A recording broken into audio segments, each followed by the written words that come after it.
ನಾವಿವತ್ತು ಪರಿಚಯನ ಮಾಲಲ್ಲಿ ನೋಡಿದ್ವಿ.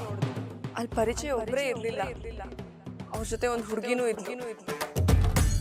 ನಾನು ಶಂಕರ ಅವ್ರ ಜೊತೆ ಹಾಸ್ಪಿಟಲ್ಗೆ ಹೋದಾಗ ಪರಿಚಯನ ಅದೇ ಹುಡುಗಿ ಜೊತೆ ಮತ್ತೆ ನೋಡಿದೆ. ಅದು ಅದ್ಗೆ ಅಲ್ಲ ಅಪ್ಪಾಜಿ, ಬೇರೆ ಯಾರೋ ಹುಡುಗಿ. ಅವನಿಗೆ ಈಗಾಗಲೇ ಮದ್ವೆ ಆಗಿದೆ ಅಮ್ಮ, ಅವನಿಗೆ ಹೆಂಡತಿನೂ ಇದ್ದಾಳೆ, ಅವನ ಜೊತೆನೆ ಇದ್ದಾಳೆ. ಆದ್ರೂ ಈ ಪಾಪಿ ಇನ್ನೊಂದು ಮದ್ವೆ ಆಗಕ್ಕೆ ಹೊರಟಿದ್ದಾನೆ.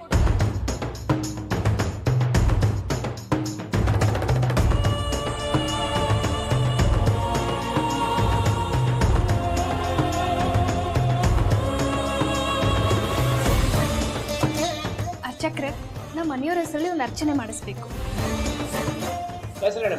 ನನ್ನ ಹೆಸರು ಅನುರಾಧ. ನನ್ನ ಗಂಡನ ಹೆಸರು ಪರಿಚಯ್ ಶೆಟ್ಟಿ.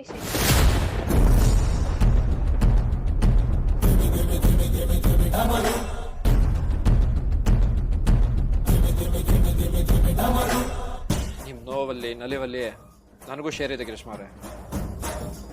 ಗಿರೀಶ್ ಅವ್ರನ್ನ ತುಂಬ ಇಷ್ಟಪಡ್ತಿದ್ದೀನಿ. ನನ್ನ ಲೈಫ್ನ ಅವ್ರ ಜೊತೆ ಶೇರ್ ಮಾಡ್ಕೋಬೇಕು ಅಂತ ಆಸೆ ಪಡ್ತಿದ್ದೀನಿ.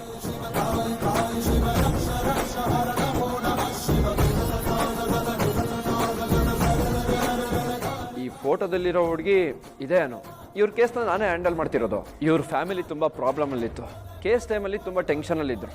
ಆ ಟೈಮಲ್ಲಿ ನಾನು ಒಳ್ಳೆ ಮನುಷ್ಯನಾಗಿ ಅವ್ರ ಅಣ್ಣನಾಗಿ ಇವ್ರಿಗೆ ಹೆಲ್ಪ್ ಮಾಡಿದೆ.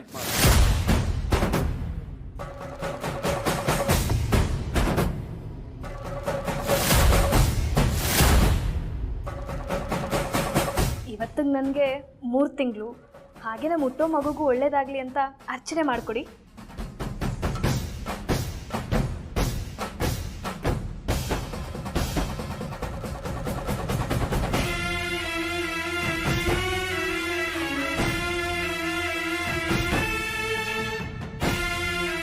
ಇವರಿಂದ ನನಗೆ ತುಂಬಾನೇ ಹೆಲ್ಪ್ ಆಗಿದೆ. ನಾನು ಇವರನ್ನ ನನ್ನ ಸ್ವಂತ ಅಣ್ಣನೇ ಅನ್ಕೊಂಡಿದ್ದೀನಿ.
ಗ್ರೀಷ್ಮ?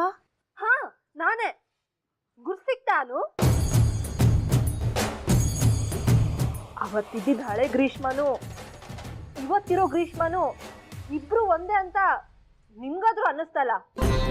ಏನ್ ಗೊತ್ತಾನು, ಅವತ್ತಿದ್ದ ಹಳೆ ಗ್ರೀಷ್ಮನ ಸ್ವತಃ ನಾನೇ ಮರ್ತೋಗ್ಬಿಟ್ಟಿದ್ದೀನಿ.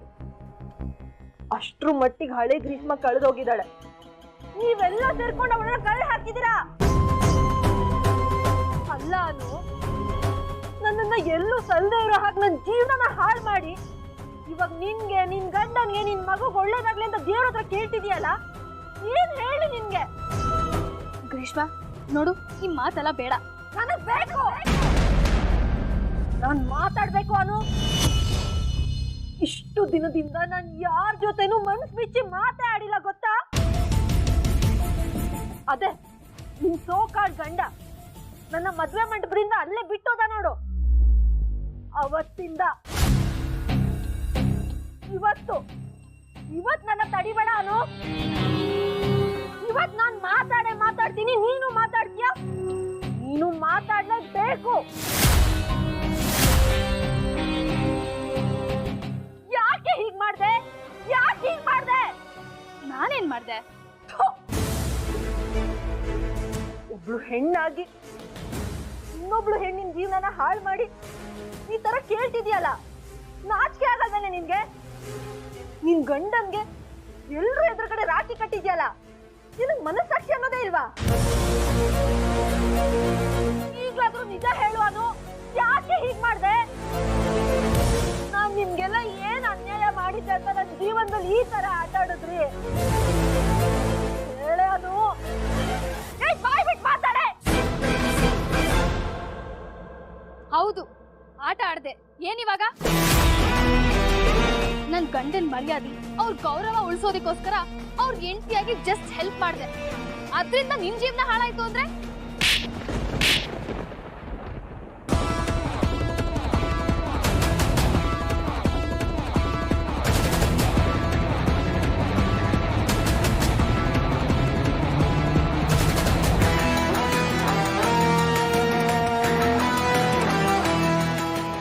ನಿನ್ ಗಂಡ ಯಾವ ಘನಂದಾರಿ ಕೆಲಸ ಮಾಡ್ದ ಅಂತ ಅವನ ಹೆಸರು ಉಳಿಸ್ಕೊಳಕ್ ಹೆಲ್ಪ್ ಮಾಡ್ದೆ ನೀನು? ಥು, ನೀನು ಒಂದ್ ಹೆಣ್ಣನೆ ಅಲ್ಲ. ನಿನ್ ಕಣ್ಣಲ್ಲಿ ಒಂದ್ ಗಿಲ್ಟಿ ಫೀಲ್ ಕಾಣಿಸ್ತಿಲ್ಲ ಅಲ್ಲ? ಸ್ವಲ್ಪನಾದ್ರೂ ಮನುಷ್ಯತ್ವ ಅನ್ನೋದೇ ಇಲ್ವೇನೆ ನಿನ್ಗೆ? ನಾ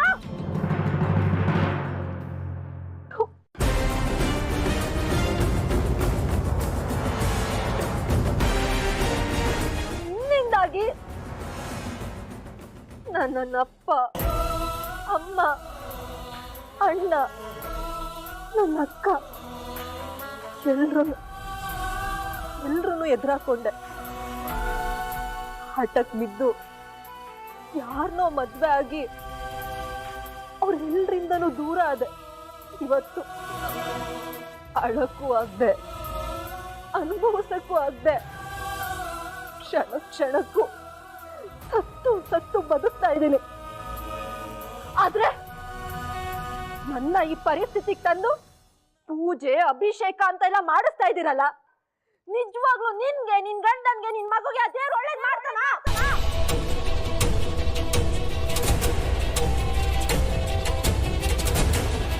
ನೋಡು ಗ್ರೀಷ್ಮಾ, ಮೊದ್ಲೇ ಹೇಳ್ತಿದ್ದೀನಿ, ನನ್ ಮಗು ವಿಷಯಕ್ಕೆ ಬರ್ಬೇಡ.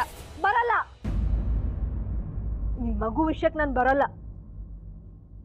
ಆದ್ರೆ ಅನು, ಇನ್ನು ಹುಟ್ಟದೇ ಇರೋ ಮಗು ಬಗ್ಗೆ ಇಷ್ಟೊಂದು ಕಾಳಜಿ ತೋರ್ಸೋ ನೀನು ಬೇರೆಯವ್ರ ಮನೆ ಹೆಣ್ಮಗಳು ಜೀವನೇ ಹಾಳು ಮಾಡ್ದಿಯಲ್ಲೇ. ಆಗ ಅವಳು ಯಾರ್ದೋ ಮಗು ಅಂತ ನಿನಗೆ ಗೊತ್ತಾಗ್ಲಿಲ್ವಾ? ಗ್ರೀಷ್ಮಾ ಪ್ಲೀಸ್, ಇವಾಗ ಇದ್ರ ಬಗ್ಗೆ ಮಾತಾಡಿ ಏನು ಪ್ರಯೋಜನ ಇಲ್ಲ. ಆಗಿರೋದೆಲ್ಲ ಆಗೋಗಿದೆ. ಇವಾಗ ನೀನೆಷ್ಟೇ ಹತ್ತು ಕರೆದ್ರು ಗೋಳಾಡಿದ್ರು ಏನು ಬದಲಾಯಿಸಕ್ಕಾಗಲ್ಲ.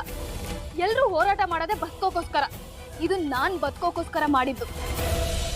Everything is fair in love and bar, ಗೊತ್ತಲ್ವಾ? ಅವತ್ ಪರಿಚಯ್ ಅವ್ರ ಫ್ಯಾಮಿಲಿಗೋಸ್ಕರ ನಿನ್ನನ್ನ ಮದ್ವೆ ಆಗೋಕ್ ಒಪ್ಕೊಂಡ. ನೀನು ಖುಷಿಯಾಗಿ ನನ್ ಪರಿಚಯನ ಮದ್ವೆ ಆಗೋಕ್ ಹೊರಟೆ. ಅಷ್ಟೆಲ್ಲ ಆದ್ಮೇಲೂ, ನಿಮ್ಮಿಬ್ರು ಮದ್ವೆ ನಿಂತೋದ್ಮೇಲೂ ಕೊನೆಗ್ ಪರಿಚಯ ನನ್ನ ಹತ್ರ ಬಂದ್ರು. ಅದು ನನ್ ಪ್ರೀತಿಗಿರೋ ತಾಕತ್ತು.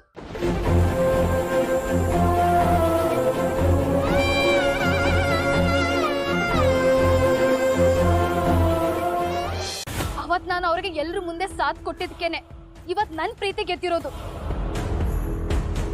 ಸುಮ್ನೆ ನಿಮ್ ಮುಂದೆ ಒಳ್ಳೆಯೊಳಗಾಕ್ ಹೋಗಿ ನನ್ ಗಂಡನ ಹತ್ರ ಕೆಟ್ಟೋಳಾಗ್ಬೇಕಿತ್ತ ನಾನು? ನನ್ ಜೀವನನ ಹಾಳು ಮಾಡ್ಕೋಬೇಕಿತ್ತ ನಾನು? ನಿಮ್ಮನ್ನ ನೋಡ್ತಾ ಇದ್ರೆ ನಿಮಗೆ ಆಲ್ರೆಡಿ ಮದ್ವೆ ಆಗಿದೆ ಅಂತ ಗೊತ್ತಾಗ್ತಿದೆ. ಇವಾಗ ಹಳೆ ಕತೆ ಎಲ್ಲ ಮಾತಾಡ್ಕೊಂಡು ನಿಮ್ ಸಂಸಾರ ಯಾಕೆ ಹಾಳು ಮಾಡ್ಕೋತಿದ್ದೀರಾ? ನೀವ್ ನಿಮ್ ಮನೆಯವ್ರ ಜೊತೆ ಹೋಗ್ ಚೆನ್ನಾಗಿ ಬದುಕಿ, ಅದೊಂದೇ ದಾರಿ.